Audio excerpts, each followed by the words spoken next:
You've probably heard it a million times. You have to get 8 hours of sleep a night. It's treated like this magic universal rule. But what if that's not the whole story? Today, we're going to pull back the covers on that whole 8-hour idea and find out why just hitting a number might not be the real key to waking up feeling great. So, let me ask you this. Have you ever done everything right? You know, you went to bed on time, you clocked a full 8 hours, but you still woke up feeling like you barely slept at all?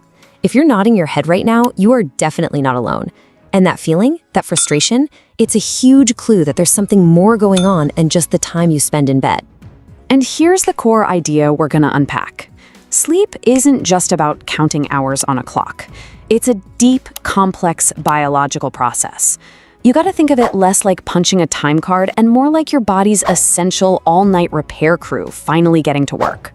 The real goal is to let that crew do its job right without any interruptions.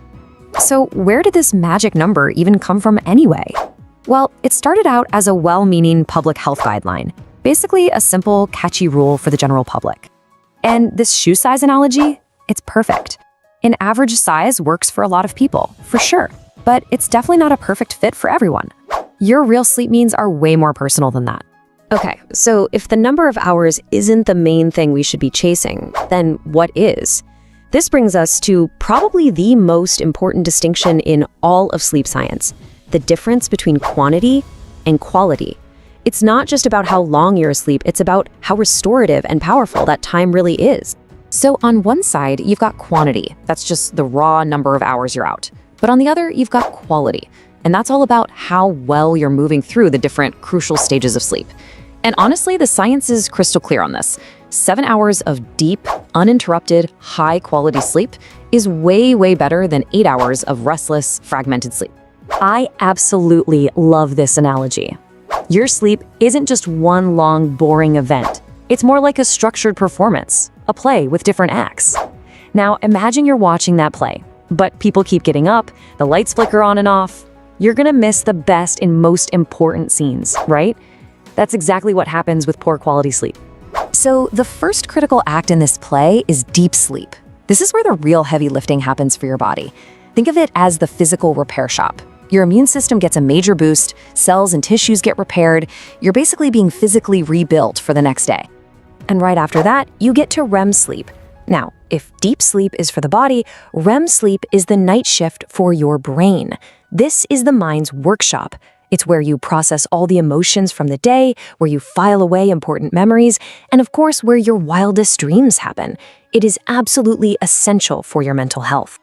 Now, what's really fascinating when you look at a typical night's sleep is how little time we actually spend in those super important stages. For most adults, deep and REM sleep combined make up less than half of the night. The rest is light sleep. That means the time you do get in those powerful stages is incredibly precious. You've got to protect it. And all this brings us to a really important idea, your personal sleep profile. The right amount of restorative sleep isn't some universal number. No, it's a unique biological trait, kind of like your height or your eye color. So what shapes your personal profile? Well, a bunch of things. Your genetics play a massive role. Your age is another big one. Teenagers and older adults have very different needs. But it also changes. If you're sick or you're under a ton of stress, your body is going to demand more sleep to recover. Even your daily schedule and your bedroom setup can change what you need. Now, you might have heard of those people who say they thrive on just 4 or 5 hours of sleep a night. And you know what? Science shows that a teeny tiny fraction of the population actually has specific gene variants that let them do that. But, and I need to be super clear here, this is incredibly rare. For the rest of us, trying to be a short sleeper is just a fast track to burning out. So what happens when you ignore what your body really needs night after night? Well, it comes at a cost. And that brings us to a really important concept called sleep debt. This isn't just about feeling tired for a day. It's a deficit that builds up over time, and it has some pretty serious consequences. This credit card analogy is just perfect. Think about it. Missing an hour of sleep one night might not feel like a big deal, right? It's like one small charge on your credit card. But when you do that over and over, night after night, those small debts compound, and eventually you're left with this huge balance that your health has to pay off. Just look at this number for a second. 14 hours. That's the sleep debt you build up after losing just 2 hours of sleep a night for a single week. And let's be honest, that's pretty common for a lot of us. That's like losing almost 2 full nights of sleep. And you can't just make it up by sleeping in on Saturday. It doesn't work like that. And the interest you pay on that sleep debt, it is steep. We're talking about scientifically proven higher risks for huge health problems like heart disease and diabetes. It messes with your memory, makes your mood go all over the place, and weakens your immune system. This isn't about scaring you. This is just what the research shows. Okay, that was the bad news. But the good news, the really good news, is that you have a ton of control over your sleep quality. So let's switch gears and move from the problem to the solution. Let's talk about a practical action plan. First things first, before you can fix a problem, you have to know if you actually have one. So how can you do a quick checkup on your own sleep quality without needing any fancy gadgets or apps? Here are 4 simple, real-world questions to ask yourself. 1.